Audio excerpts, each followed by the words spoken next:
الحمد لله وكفى وسلام على عباده الذين اصطفى أما بعد أعوذ بالله من الشيطان الرجيم بسم الله الرحمن الرحيم وما أمروا إلا ليعبدوا الله مخلصين له الدين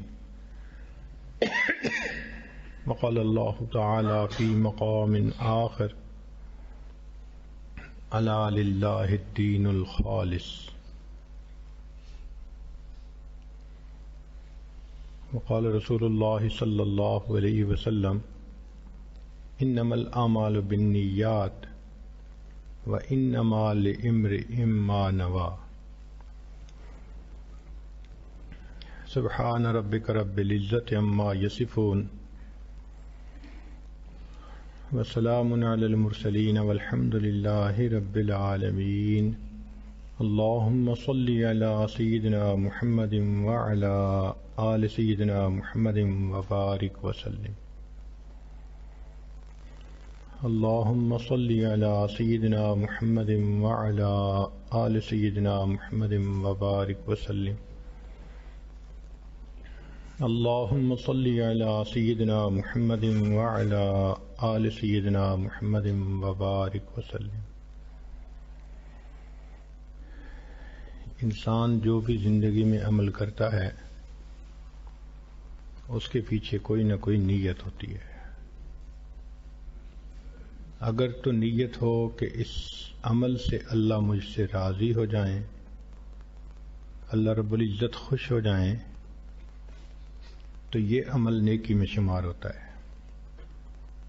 اور اگر نیت یہ ہو کہ لوگ مجھے نیک سمجھیں، میری تعریف کریں، مجھے پہچانیں، تو شکل نیکی کی ہوتی ہے مگر عمل اللہ کے ہاں مردود ہو جاتا ہے۔ اس لیے نبی علیہ الصلوۃ والسلام نے ارشاد فرمایا انما الاعمال بالنیات، اعمال کا دار و مدار نیتوں کے اوپر ہے۔ نیت اچھی ہوگی تو عمل بھی اچھا ہوگا، نیت بری ہوگی تو عمل بھی برا ہوگا۔ اس لیے ہمارے اسلاف نیتوں کو ٹھیک کرنا سیکھا کرتے تھے۔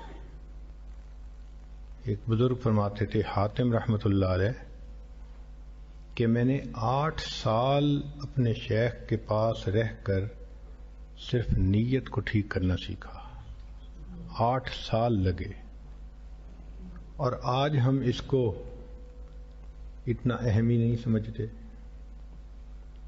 چنانچہ ایک شخص نے نیا مکان بنایا اور اس نے اپنے شیخ کو بلایا کہ حضرت تشریف لائیں، دعا فرمائیں۔ انہوں نے دعا تو کر دی لیکن پوچھا کہ بھئی بتاؤ یہ تم نے روشن دان کمرے میں کیوں رکھا ہے؟ اس نے کہا تاکہ اس میں سے ہوا آئے اور روشنی آئے۔ تو انہوں نے اس کی اصلاح فرمائی کہ دیکھو نیت تم یہ کرتے کہ اس میں سے مجھے اذان کی آواز آئے گی تو روشن دان کا بنانا تمہارے لیے عبادت بن جاتا، روشنی اور ہوا تو آنی ہی تھی، وہ تو مفت میں ہی مل جانی تھی۔ تو نیت کے اوپر منحصر ہے کہ انسان چاہتا کیا ہے، اور یہ اتنا نفس کا گہرا وار ہوتا ہے کہ بندے کو پتہ بھی نہیں چلتا، دکھاوے کرتا ہے۔ بات کرتے ہوئے جب میں 3ری مرتبہ حج پہ گیا تو یہ ہوا، بھئی اتنا ہی کہنا تھا کہ حج پہ یہ ہوا، تو اس میں 3ری کا نام بتانے کی کیا ضرورت تھی؟ تو انسان ایسی ایک بات کرتا ہے کہ بندے کو پتہ بھی نہیں چلتا، حالانکہ دکھاوا ہو رہا ہوتا ہے، اور وہ چاہتا ہے کہ لوگ میری تعریف کریں، لوگ مجھے اچھا سمجھیں۔ جب نیت یہ ہوئی کہ لوگ مجھے تعریف کریں اور اچھا سمجھیں تو وہ عمل اللہ کے ہاں مردود ہو جاتا ہے۔ عبداللہ ابن مبارک رحمۃ اللہ علیہ فرماتے تھے کہ بعض انسان بیت اللہ کا غلاف پکڑ کے دعا کر رہا ہوتا ہے اور اہل خراساں کو دکھا رہا ہوتا ہے. تو کسی نے کہا جی یہ کیسے پاسبل ہے کہ وہ تو بیت اللہ کا غلاف پکڑ کے دعا کر رہا ہے. فرمایا کہ دعا کرتے وقت اس کے دل کی یہ تمنا ہوتی ہے کاش اہل خراساں میں سے کوئی مجھے اس حالت میں دیکھتا. تو اس کا مطلب کہ اگر کوئی بھی نہیں دیکھ رہا پھر بھی یہ ان کو دکھا رہا ہے. نیت جو اندر یہ ہوئی، یہ نیت اتنی باریک چیز ہے کہ اس کو ڈھونڈنا پڑتا ہے کہ کہاں شیطان اور نفس انسان کو دھوکہ دے رہے ہیں. چنانچہ فرمایا وَإِنَّمَا لِإِمْرِئٍ مَّا نَوَىٰ، انسان کو وہی ملے گا جو وہ نیت کرے گا.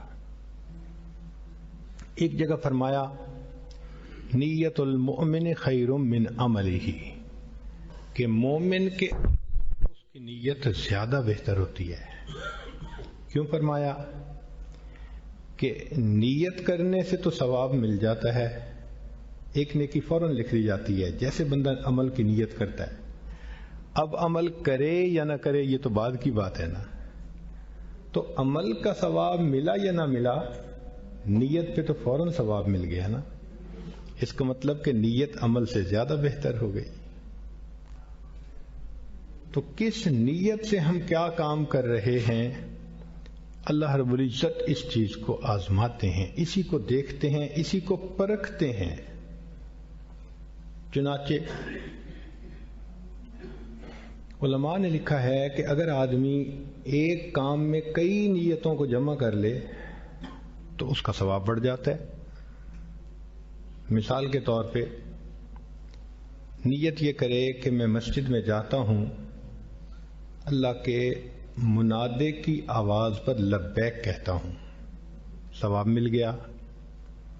نیت کرے کہ میں مسجد میں جا رہا ہوں تاکہ مسجد آباد کرنے والوں میں میرا نام شمار ہو، ثواب بڑھ گیا. نیت یہ کرے میں مسجد میں جا رہا ہوں، میں وہاں جا کر اعتکاف کی نیت کروں گا، ثواب بڑھ گیا. نیت یہ کرے میں مسجد میں جا رہا ہوں تاکہ میں وہاں تنہائی میں بیٹھ کر اللہ سے لو لگاؤں گا، ثواب اور بڑھ گیا. نیت یہ کرے کہ مسجد میں جو خطبہ دیا جائے گا میں سیکھوں گا اور اس پر عمل کروں گا، ثواب اور بڑھ گیا. نیت یہ کرے کہ مجھے اہل محلہ سے ملنے کا موقع ملے گا، تو کوئی بیمار ہوا، کوئی آدمی غمزدہ ہوا تو میں اس کی بیمار پرسی کروں گا اور اس کا غم دور کرنے میں مدد کروں گا، تو اجر اور بڑھ گیا. نیت کرے کہ میں اپنے دوستوں کو نیکی کی تلقین کروں گا، برائی سے منع کروں گا، اجر اور زیادہ بڑھ گیا. نیت یہ کرے کہ میں مسجد میں جب تک رہوں گا میں دنیا کی باتوں سے بچا رہوں گا، تو ثواب اور بڑھ گیا. اب دیکھیے مسجد میں تو جانا ہی تھا، جتنی نیتیں جمع ہوتی گئیں اتنا اجر بڑھتا چلا گیا.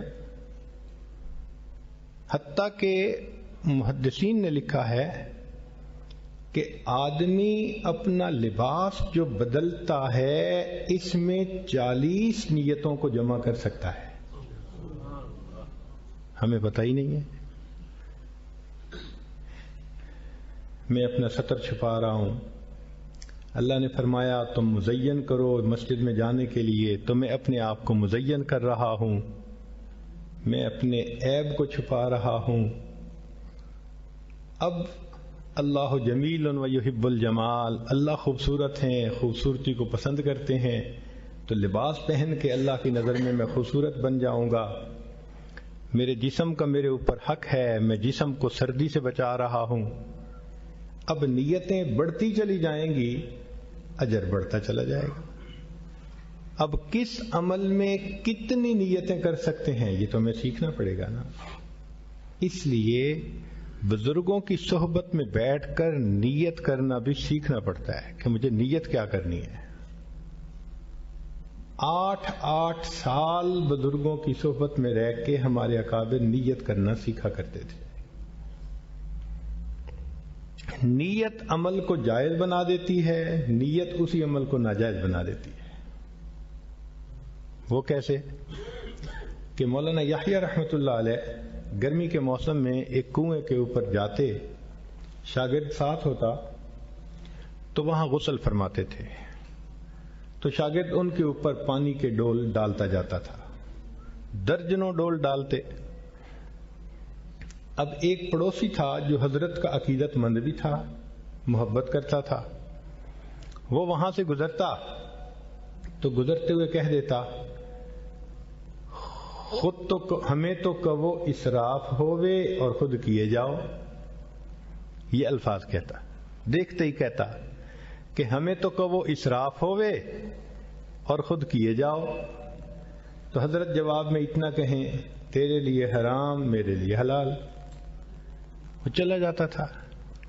ایک دن اس کے پاس کچھ وقت تھا، آ کے کھڑا ہو گیا، کہنے لگا کہ مولانا ہمیں ذرا بات سمجھاؤ کہ ہمیں تو کہو اسراف ہووے اور خود کیے جاؤ۔ تو مولانا نے پوچھا کہ یہ بتاؤ کہ تم کس نیت سے نہاتے ہو؟ اس نے کہا جی میرا جسم صاف ہو جائے، پسینے کی بو ختم ہو جائے، جسم صاف ہو جائے، میل اتر جائے، میں اس نیت سے نہاتا ہوں۔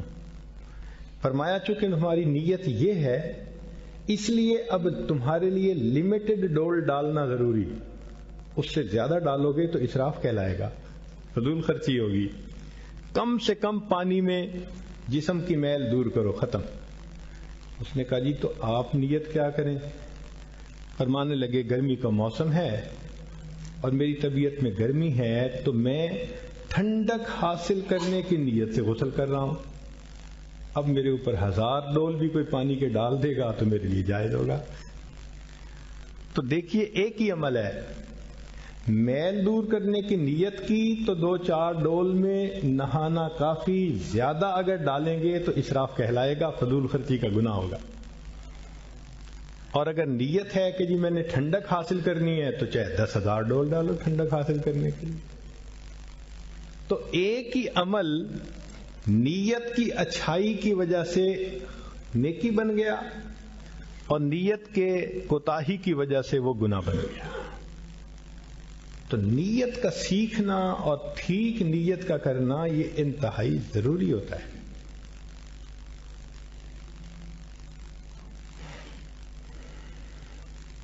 اس لیے حضرت شیخ الحدیث رحمۃ اللہ علیہ نے واقعہ لکھا ہے کہ ایک آدمی کا مقدمہ تھا لیکن درمیان میں جمنا دریا پڑتا تھا۔ اسے پتہ چلا کہ دریا کے کنارے بزرگ رہتے ہیں، ادھر بھی اور ادھر بھی۔ تو وہ گیا مگر پانی طغیانی پہ تھا، سیلاب تھا۔ تو وہ اس بزرگ کے پاس آیا، حضرت مجھے کچھ ہیلپ کیجئے کہ میں دریا سے گزر جاؤں، کشتی بھی نہیں ہے اور جانا بھی ضروری ہے۔ انہوں نے کہا بھئی یہ کھانا دوسرے کنارے پہ جو بزرگ ہیں نا ان کو میری طرف سے پہنچا دو، اور دریا کو جا کے کہنا کہ مجھے اس بندے نے بھیجا ہے جس نے کبھی بیوی کے ساتھ ہم بستری کی ہی نہیں ہے۔ وہ حیران ہو گیا کہ بچے تو پھر رہے ہیں، باتیں کیا کر رہے ہیں۔ چلا گیا، یہی الفاظ کہے دریا نے راستہ دے دیا۔ اب دوسرے بزرگ کے پاس گیا، اپنا کام کیا، انہوں نے ان کے سامنے بیٹھ کے کھانا کھایا۔ پھر کہنے لگا کہ حضرت وہ تو دریا میں سیلاب ہے، آپ کوئی مجھے دعا بتا دیں کہ مجھے بغیر کشتی کے دریا میں سے گزرنا موقع مل جائے۔ انہوں نے کہا جاؤ دریا کو کہہ دینا اس شخص نے بھیجا ہے جس نے کبھی کھانا ہی نہیں کھایا۔ وہ بڑا حیران کہ کھانا میرے سامنے برتن خالی کر دیے اور کہتے ہیں جس نے کبھی کھانا نہیں کھایا۔ تو جا کے جب یہی الفاظ کہے تو دریا نے راستہ دے دیا۔ اب وہ پہلے بزرگ کے پاس آیا، کہنے لگا حضرت آپ نے فرمایا تھا کہ اس شخص کی طرف سے تجھے پیغام کہ جس نے کبھی بیوی کے ساتھ ہم بستری ہی نہیں کی، اور قدرتاً یہ بات کرتے ہوئے آواز اونچی تھی اور بیوی پردے میں سن رہی تھی۔ اس نے بولنا شروع کر دیا کہ کیا یہ میرے اوپر بہتان لگاتے ہیں؟ آخر یہ بچے جو پھر رہے ہیں یہ کس کی اولاد ہے؟ تو انہوں نے کہا کہ دیکھو، میں نے جب بھی ہم بستری کی نیت یہ کی کہ اس کا حق ہے میرے اوپر شریعت کی روح سے، میں اس کا حق ادا کرنا چاہتا ہوں، میں نے کبھی اپنی لذت کی نیت ہی نہیں کی، تو اگرچہ میں اس عمل سے گزرا مگر ایسے جیسے میں نے عمل کیا ہی نہیں ہے۔ اور ان بزرگوں نے کھانا کھایا تو اس نیت سے کھایا کہ میری جان کا میرے اوپر حق ہے اور اس کو غذا کی ضرورت ہے، میں غذا دے رہا ہوں۔ انہوں نے انجوائے کرنے کی نیت سے کھانا نہیں کھایا، ایسا ہی ہے انہوں نے کھانا کھایا ہی نہیں۔ تو نیت کے ٹھیک ہونے سے آپ سوچئے عمل کی کتنی ترتیب بدل جاتی ہے۔ علماء نے لکھا ہے عورت گھر میں کھانا بنا رہی ہے، اب وہ شوربہ بنانے کے لیے پانی ڈالنا چاہتی ہے، تو وہ صرف نیت کر لیتی ہے کہ ہو سکتا ہے کوئی مہمان آ جائے، اور ایک گھونٹ پانی صرف وہ زیادہ ڈال دیتی ہے اس نیت کے ساتھ، اگرچہ اس گھر میں کوئی مہمان نہ آیا، اس عورت کو مہمان کا کھانا پکانے کا ثواب مل جائے گا۔ تو نیت بہت اہم ہے، اس کے اوپر انحصار ہے اعمال کا۔ اور یہ بھی ذہن میں رکھیں کہ بسا اوقات انسان عمل کرتا ہے بغیر نیت کے، اس کا ثواب نہیں ملتا۔ مثال کے طور پہ ایک بندہ عشاء کے وقت کھانا کھائے اور اگلے دن کھانے کی فرصت ہی نہ ملے، اور وہ مغرب کے بعد کھانا کھائے تو اس کو روزے کا ثواب نہیں ملے گا، حالانکہ اس نے سارا دن نہ کھایا نہ پیا نہ بیوی کا مسئلہ، تو حالت تو دیکھنے میں روزے دار والی تھی لیکن نیت روزے کی تو نہیں تھی نا۔ تو نیت کے نہ ہونے کی وجہ سے اگرچہ عمل نظر آتا ہے مگر اس کا ثواب اس کو نہیں ملے گا۔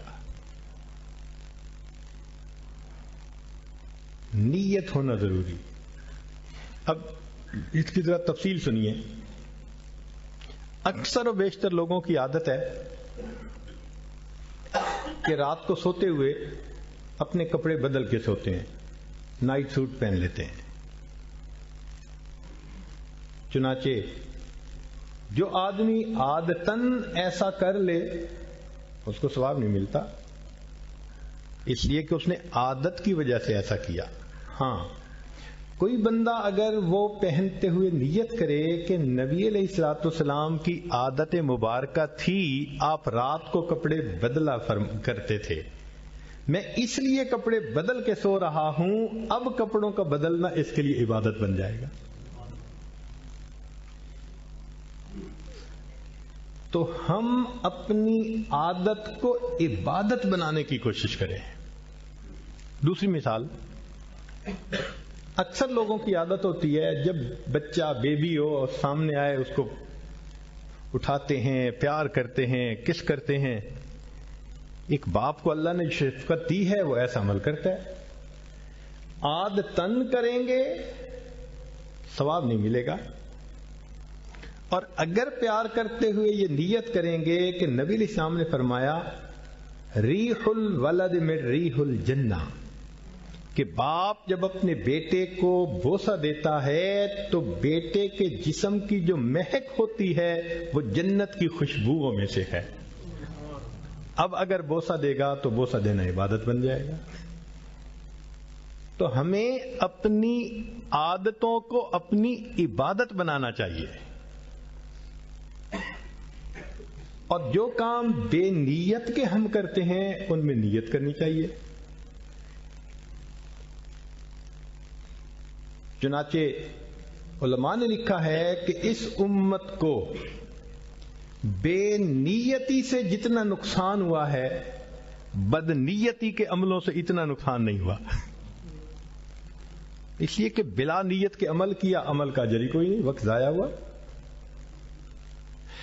تو یہ اہم بات ہے کہ ہم اپنے عمل کی نیت کو کرنا سیکھیں، علماء سے رابطہ رکھیں، پوچھیں ان سے اس میں نیت کیا کرتے ہیں، اس میں نیت کیا کرتے ہیں، اس میں نیت کیا کرتے ہیں، اور اس کے مطابق عمل کرتے رہیں، ہمارے عمل عبادت بنتے جائیں گے. اور عادت کو بھی عبادت بنانے کی کوشش کریں، اور بے نیت کے عملوں کو نیت کے ساتھ کرنے کی عادت ڈالیں، تو ہماری زندگی عبادت بنتی چلی جائے. نیت چھوٹے عمل کو اللہ کے ہاں موٹا بنا دیتی ہے، اور نیت کا فساد موٹے عمل کو اللہ کے ہاں چھوٹا بنا دیتا ہے. چنانچہ نیت میں اگر اخلاص ہوگا تو کوئی عمل چھوٹا نہیں ہوتا. چھوٹے عمل پہ بھی اللہ کی طرف سے بڑا اجر ملے گا. بعض اوقات چھوٹے چھوٹے کاموں پہ مغفرت ہو گئی. ایک محدث تھے، وفات ہوئی، کسی نے پوچھا کہ حضرت آگے کیا بنا؟ کہنے لگے کہ میری مغفرت ہو گئی، اللہ نے مجھ پر رحم فرما دیا. جی آپ کی تو مغفرت ہونی تھی، آپ تو حدیث پڑھاتے تھے، بڑے شاگرد تھے آپ کے، ان کا اس کی وجہ سے نہیں ہوئی. تو حضرت کیسے ہوئی؟ ایک ایسے عمل کی وجہ سے جو مجھے یاد ہی نہیں تھا. کون سا عمل؟ کہنے لگے کہ حدیث مبارکہ لکھ رہا تھا، میں نے قلم کو دوات میں ڈالا سیاہی لگانے کے لیے، اور جب باہر نکالا تو اس کی ٹپ کے اوپر ایک مکھی بیٹھ گئی آ کے.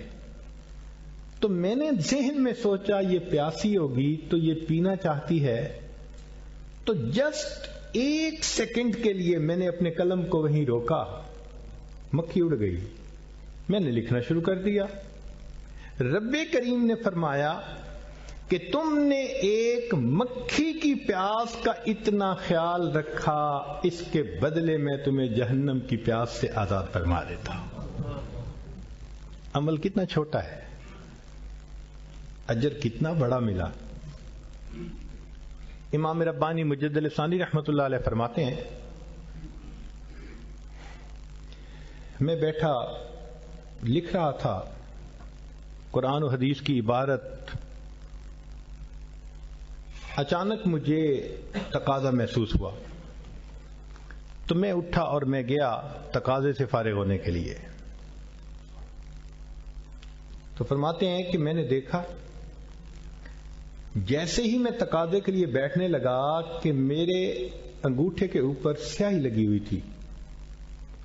تو میرے ذہن میں خیال آیا یہ وہ سیاہی ہے کہ جس کو میں قرآن و حدیث کے لکھنے میں استعمال کرتا ہوں. اب اگر میں یہاں طہارت پانی سے حاصل کروں گا تو یہ سیاہی بھی دھلے گی اور نجاست کے ساتھ اکٹھی ہو جائے گی، تو یہ ادب کے خلاف ہے. میں نے اپنے تقاضے کو دبایا اور باہر نکلا، اور اس سیاہی کو میں نے پاک جگہ پر دھو دیا. جیسے ہی میں نے دھویا اسی وقت الہام ہوا، احمد سرہندی تیرے اس ادب کی وجہ سے ہم نے جہنم کی آگ کو تجھ پر حرام کر دیا. عمل کتنا چھوٹا سا ہے. امام احمد بن حنبل رحمۃ اللہ علیہ کا ایک شاگرد تھا، فوت ہوا. کسی نے پوچھا بھی کیا بنا؟ کہنے لگا مغفرت ہو گئی. کیسے ہوئی؟ کہنے لگا امام صاحب کے ساتھ میں سفر میں تھا، ایک نہر کے کنارے ہم وضو کرنے کے لیے بیٹھے، تو حضرت وضو کرنے لگے، میں نے سوچا میں بھی وضو کرتا ہوں. جب میں وضو کے لیے بیٹھنے لگا تو میرے ذہن میں خیال آیا کہ میں اپ سٹریم بیٹھ رہا ہوں، اور میرا پانی جو یوزڈ ہوگا نا وہ حضرت کی طرف بہہ کے جائے گا، اور یہ ادب کے خلاف ہے. میں وہاں سے اٹھا اور ڈاؤن سٹریم والی سائیڈ پر آ کر بیٹھ گیا. اللہ کے سامنے حاضری ہوئی، فرمایا تو نے ایک محدث کا احترام کیا، تیرے سب گناہوں کی میں نے مغفرت فرمائی. اب عمل تو چھوٹے چھوٹے نظر آتے ہیں مگر اجر کتنا موٹا ہوتا ہے. اس کو اگر آپ دیکھنا چاہیں تو ڈائمنڈ کو دیکھ لیجئے کہ دیکھنے میں کتنا چھوٹا ہوتا ہے. 1 کیرٹ کا ڈائمنڈ مکھی کے سائز کا ہوتا ہے، اور اگر اس کی قیمت دیکھو تو لاکھوں میں. تو اتنے چھوٹے ڈائمنڈ کی اتنی زیادہ قیمت؟ اس کی ریزن یہ ہوتی ہے کہ اس میں کلیئرٹی ہوتی ہے، اور جو فلا لیس ہوتا ہے نا ڈائمنڈ، وہ دنیا میں سب سے زیادہ قیمتی ہوتا ہے۔ تو بات سمجھ میں آئی کہ دنیا میں اگر فلا سے خالی کوئی چیز ہو تو اس کی قیمت آسمان پہ پہنچ جاتی ہے، جس بندے کا عمل نیت کے فلا سے خالی ہو اس کی بھی قیمت پھر آسمان پہ چلی جاتی ہے۔ تو ہمیں اپنی نیتوں کو ٹھیک کرنا ہے۔ اعمال کا دار و مدار نیت پر ہے، اور نیت جو ہے یہ ہمارے لیے انتہائی اہم ہے۔ جس طرح ہم ملاوٹ کو پسند نہیں کرتے، اللہ رب العزت بھی نیت کی ملاوٹ کو پسند نہیں فرماتے۔ ذرا سی نیت اس میں کوئی دوسری آئی اور عمل اللہ کے ہاں دھتکار دیا گیا۔ چنانچہ حدیث پاک میں ہے، الناس کلہم ہالکون الا العالمون، لوگ سب کے سب ہلاک ہونے والے ہیں سوائے علم والوں کے۔ والعالمون کلہم ہالکون الا العاملون، اور علم والے سب ہلاک ہونے والے ہیں سوائے ان کے جو عمل کرنے والے ہیں۔ والعاملون کلہم ہالکون الا المخلصون، اور عمل والے سارے کے سارے ہلاک ہونے والے ہیں سوائے مخلصوں کے۔ والمخلصون علی خطر عظیم، اور مخلص لوگ بھی بڑے خطرے میں ہیں، معلوم نہیں عمل قبول ہوگا یا نہیں ہوگا۔ چنانچہ قیامت کے دن سب سے پہلے نہ قاتل جہنم میں جائے گا، نہ زانی جہنم میں جائے گا، نہ شرابی جہنم میں جائے گا۔ بخاری شریف کی روایت، سب سے پہلے جو 3 بندے جہنم میں جائیں گے ان میں سے پہلا عالم ہوگا۔ فرمائیں گے تو کیا لایا؟ اللہ میں نے تو ساری زندگی علم ہی کی خدمت کی، لوگوں کو علم پڑھاتا تھا، طلباء کو عالم بناتا تھا۔ فرمایا تو اس لیے کرتا تھا کہ لوگ تجھے بڑا عالم سمجھیں، فقد کی، لوگوں نے تجھے بڑا عالم کہہ دیا، ہمارے پاس اب اس کا کوئی اجر نہیں۔ فرشتوں کو فرمائیں گے لے جاؤ، اوندے منہ جہنم کے اندر پھینک دو۔ پھر حدیث پاک میں آتا ہے سخی کو لے جایا جائے گا، تیرے اندر بھی ریا تھی۔ پھر ایک مجاہد کو جو شہید ہوا اس کو لے جایا جائے گا کہ تیری نیت میں کھوٹ تھا، تو چاہتا تھا لوگ مجھے بہادر کہیں۔ تو سب سے پہلے جہنم میں جن کو پھینکا جائے گا عالم ہوگا، سخی ہوگا، مجاہد ہوگا۔ اب یہ برے لوگ تو نہیں ہے نا، یہ تو نیک لوگ ہیں، یہ تو اچھے لوگ ہیں، یہ تو دین کی زندگی گزارنے والے لوگ ہیں۔ تو اگر ان سے جہنم میں ڈالنے کی ابتدا ہوگی تو پھر ہم جیسے بد عملوں کا کیا ہوگا؟ اس لیے معاملہ انتہائی اہم ہے۔ ہمارے بزرگوں نے لکھا ہے کہ ریاکار بندے کی 3 نشانیاں ہوتی ہیں۔ ریاکار بندے کی 3 نشانیاں ہوتی ہیں۔ یہ لٹمس ٹیسٹ ہے معلوم کرنے کے لیے کہ ریاکاری ہے یا نہیں۔ پہلی علامت کہ وہ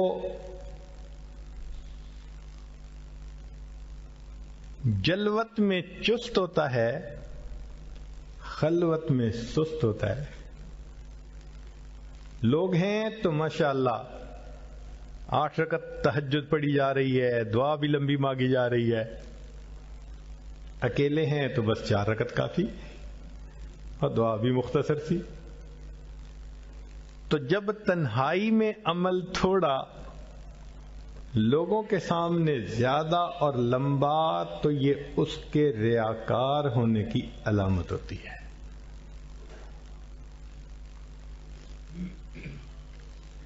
دوسرا، اگر کوئی اس کے نیکی کی تعریف کرے نا تو بڑے شوق سے کام کرتا ہے۔ کیوں؟ کہ نفس تعریف کو پسند کر رہا ہوتا ہے.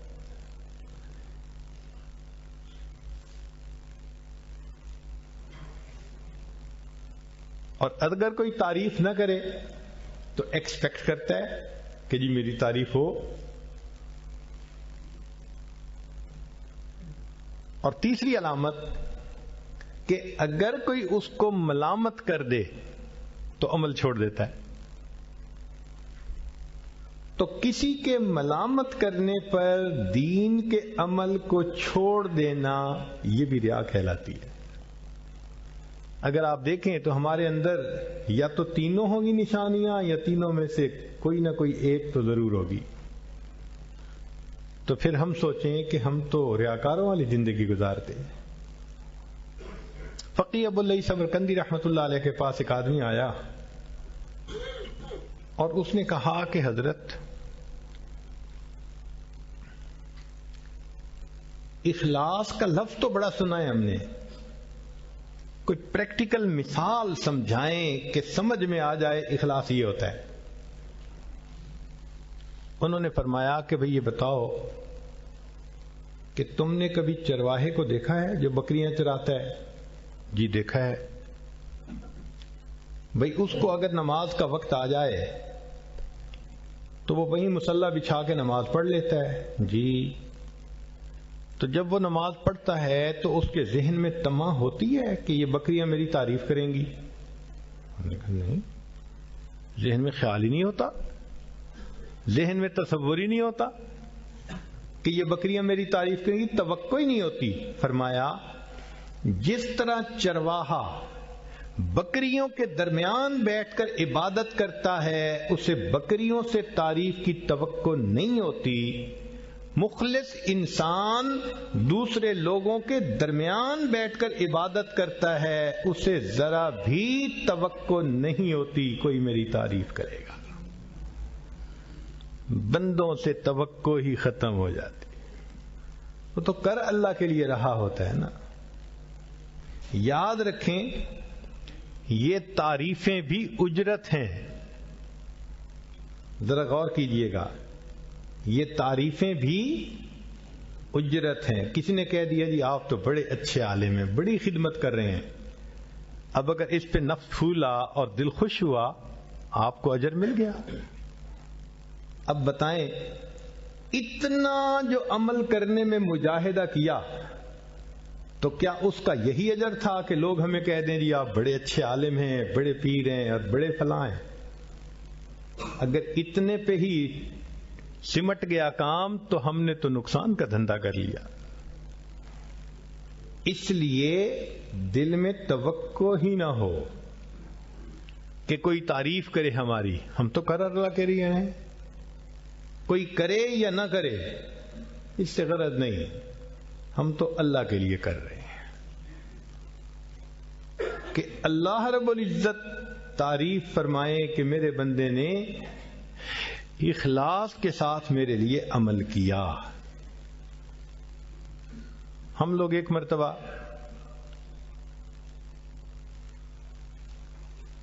کہیں بیٹھے ہوئے تھے تو ایک انجینئر صاحب تھے، وہ کہنے لگے کہ جی بہت گزارے کی تنگی ہے، فلاں ہے اور میں بہت پریشان ہوں.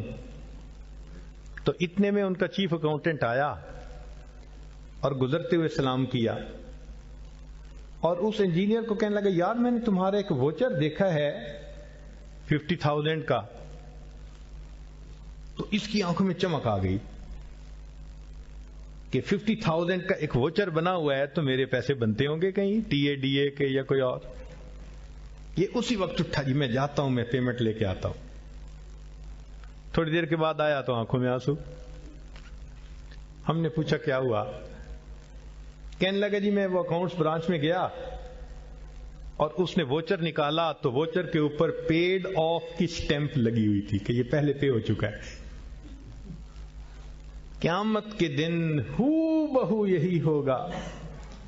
اتنے بڑے بڑے عمل ہوں گے جن پہ بندے کو بڑی توقعات ہوں گی اور ان کے اوپر پیڈ آف کا ووچر لگا ہوگا، مہر لگی ہوئی ہوگی. یہ چاہتا تھا لوگ تعریف کریں، لوگوں نے تعریف کر دی. یہ چاہتا تھا لوگ بڑا پیر سمجھیں، لوگوں نے پیر بنا لیا. بڑے قاری صاحب چلو کہہ دیا، بڑے عالم صاحب لوگوں نے کہہ دیا. یہ بڑے سخی ہیں جی، یہ بڑے اچھے لوگوں کے کام آتے ہیں جی. یہ تعریفیں اجرت ہیں. اب آپ سوچئے کیا کسی کا ایک فکرہ سننے کے لیے ہم نے عمل کیا تھا؟ اگر ایسا ہوا تو ہم نے تو خسارے کا کف سودا کیا. اس لیے لوگوں سے توقع ہی ختم کر دیجیے، دل میں توقع ہی نہ ہو. اگر انسان عمل کرے تو اللہ رب العزت کی رضا کے لیے کرے. اور یہ ذہن میں رکھیں کہ جو بندہ اخلاص سے عمل کرتا ہے نا، انجام ہمیشہ اچھا ہوتا ہے. چاہے ظاہر دیکھنے میں نظر بھی آئے کہ یہ الٹا معاملہ ہو جائے گا، مگر ہمیشہ اللہ رب العزت اخلاص والے کو کامیابی عطا فرما دیتے ہیں. سیدنا عمر رضی اللہ عنہ کے پاس ایک عیسائی شہزادہ گرفتار کر کے لایا گیا، اور یہ وہ آدمی تھا جس نے مسلمانوں کا جینا تنگ کیا ہوا تھا. ہر تھوڑے عرصے بعد وہ کوئی نہ کوئی مکاری کرتا تھا، مسلمانوں کو نقصان پہنچاتا تھا. تو اللہ کی شان کے مسلمان سپہ سالار نے اس کو گرفتار کروا کے عمر رضی اللہ عنہ کے پاس بھیجا. عمر رضی اللہ عنہ بھی اس سے بڑے تنگ تھے. انہوں نے نیت کر لی کہ اس بندے کو تو بس میں نے اب قتل کرنا ہے. چنانچہ اس کو اپنے سامنے بلوایا. تو عمر رضی اللہ عنہ نے فرمایا کہ دیکھو بھائی، میں تجھے قتل کرنا چاہوں گا، لیکن اگر کوئی تیری خواہش ہے تو بتا دے. اس نے کہا جی ایک پیالہ پانی. عمر رضی اللہ عنہ نے حکم دیا بھائی پیالہ پانی کا لے آؤ. اس نے پیالہ پانی کا لیا، پی نہیں رہا، بس ہاتھ کانپ رہے ہیں. پوچھا کیا؟ کہنے لگا جی مجھے خوف ہے کہ میں پانی پینے لگوں گا اور ادھر جلاد جو تلوار لے کے کھڑا ہے یہ تلوار کا وار کرے گا، میری گردن اڑا دے گا. تو عمر رضی اللہ عنہ نے کہہ دیا اچھا جب تک تو پانی نہیں پیے گا تجھے قتل نہیں کیا جائے گا. یہ سنتے ہی وہ اتنا ٹیلنٹڈ آدمی تھا، اس نے پانی کا پیالہ زمین پہ ڈال دیا. کہتے ہیں اب اپنے الفاظ کا خیال رکھیں کہ آپ نے کہا ہے جب تک تو پانی نہیں پیے گا ہم تجھے قتل نہیں کریں گے. اب آپ مجھے قتل نہیں کر سکتے. کوئی ہم جیسا ہوتا تو کہتا نہ معقول نہیں. عمر رضی اللہ عنہ نے فرمایا ہاں ٹھیک، میں اپنے الفاظ پہ قائم ہوں، کیونکہ میں نے یہ ورڈز کہہ دیے تھے لہذا میں اب تجھے قتل نہیں کرتا. جب عمر رضی اللہ عنہ نے یہ کہہ دیا تو جو مسلمان وہاں تھے وہ حیران، اتنا بڑا دشمن، اور امیر المومنین نے فیصلہ کر دیا کہ اس کو قتل نہیں کرتے. تو جب آپ نے فرما دیا تو وہ شہزادہ کہنے لگا کہ امیر المومنین آپ نے اپنا تو فیصلہ سنا دیا، اب میرا فیصلہ بھی سن لیجیے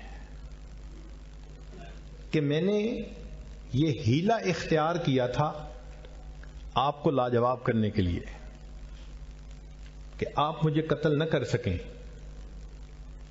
اس لیے میں نے یہ ہیلا اختیار کیا تھا. میرے دل میں اسلام کی عظمت پہلے سے تھی، لیکن اگر میں اسلام قبول کرنے کا ویسے اعلان کرتا تو دنیا تانا دیتی کہ موت کے ڈر سے یہ مسلمان بن گیا. تو میں نے ہیلا اختیار کیا کہ آپ مجھے قتل نہ کر سکیں. اب آپ نے مجھے کہہ دیا کہ قتل نہیں کرتے، اب میں اپنی ول سے بتاتا ہوں کہ میں اسلام کو قبول کر کے مسلمان ہوتا. عمر رضی اللہ عنہ نے کہا الحمدللہ میں سچ کے اوپر قائم رہا، سچ کی برکت سے اللہ نے اس کو ایمان کی توفیق عطا فرمائی. تو نیت خالص ہوگی تو ہمیشہ کامیابی ہوگی. جس کی بھی نیت خالص ہوگی ہمیشہ وہ کامیاب ہوگا.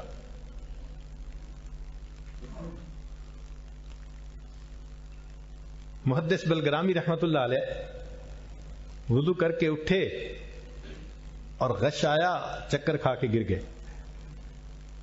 تو ان کا شاگرد سلیم بلگرامی وہ ساتھ تھا، اس نے فوراً اٹھایا، حضرت کیا ہوا؟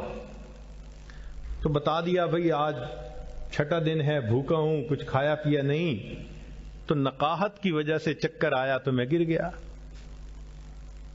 سلیم نے ان کو اپنے مصلی پہ پہنچایا اور جا کے کھانا لے کے آیا۔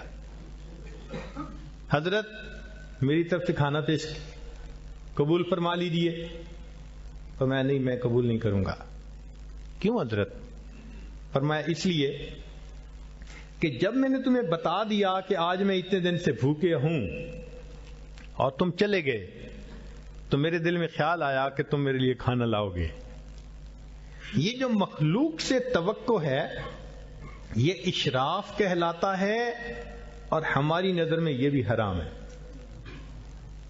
کہ توقع ہو تو اللہ سے ہو، مخلوق سے کیوں ہو؟ چونکہ میرے دل میں توقع آ گئی تھی اب میں تمہارا کھانا قبول نہیں کروں گا۔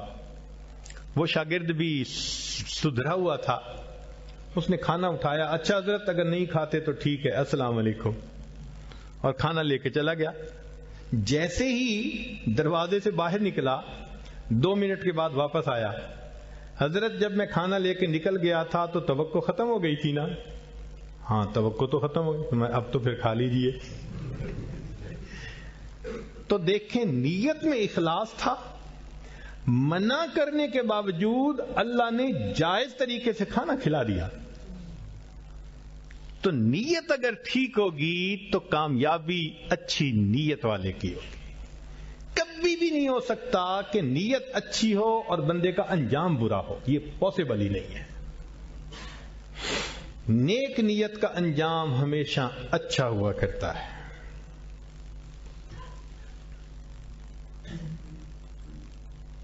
چنانچہ ہمارے اکابر اعمال کرتے تھے نیک نیتی کے ساتھ۔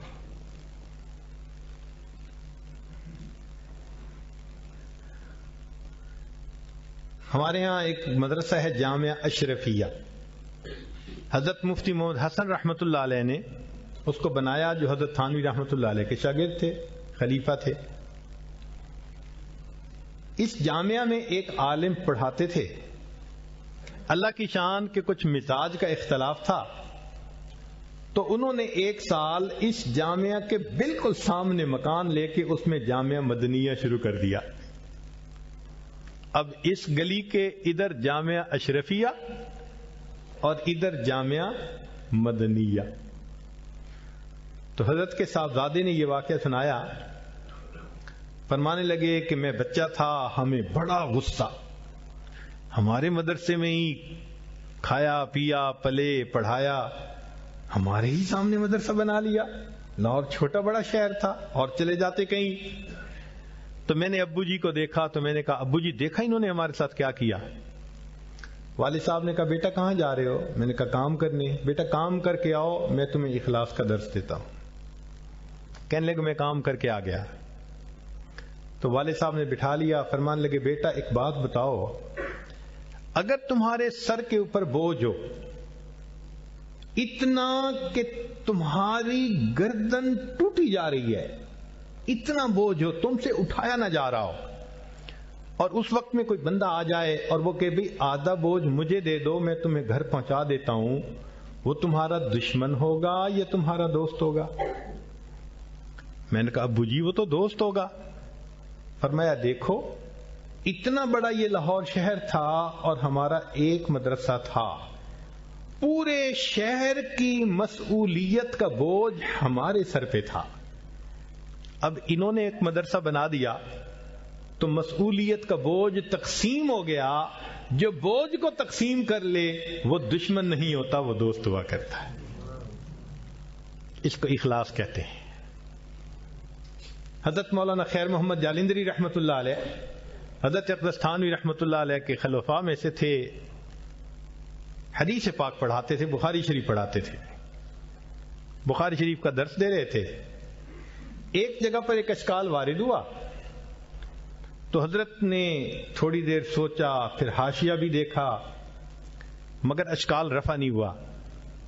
تو حضرت نے طلباء کو بتا دیا بھئی دیکھو میرے ذہن میں یہ ایک اشکال وارد ہوا ہے، تو آپ میں سے اگر کسی کے ذہن میں اس کا جواب ہو تو بتا دو۔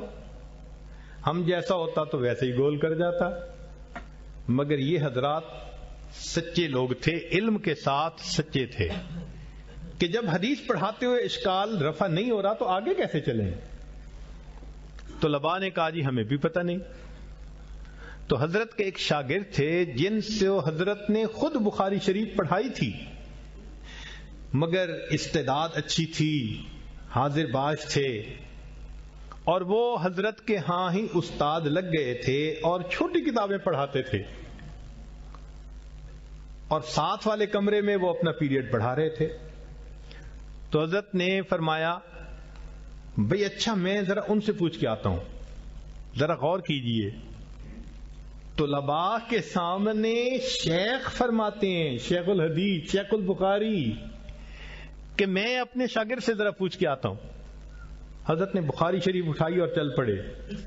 تو ایک طالب علم بھاگ کے گیا اور اس نے جا کے دوسرے کمرے میں ان کو اطلاع دی کہ حضرت آپ کے پاس آ رہے ہیں کوئی بات کرنے کے لیے.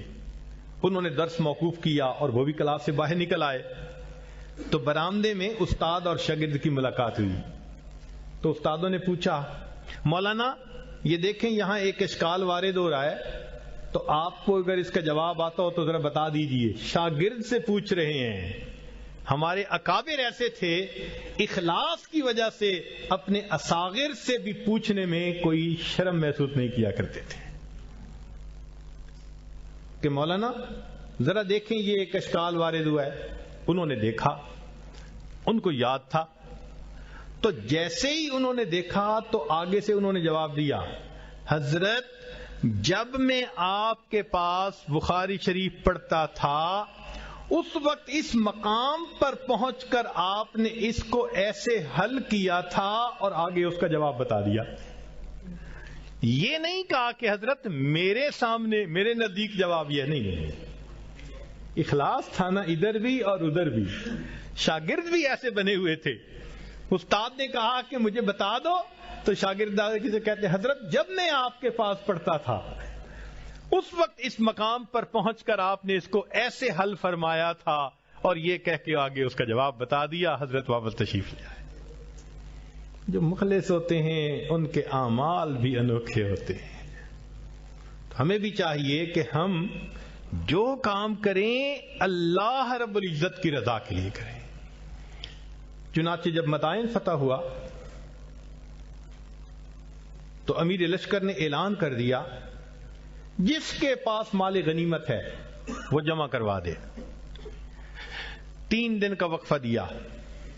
3 دن میں بڑا مال غنیمت آ گیا. امیر لشکر بڑے خوش ہیں کہ سب کے اندر خوب مال تقسیم ہوگا.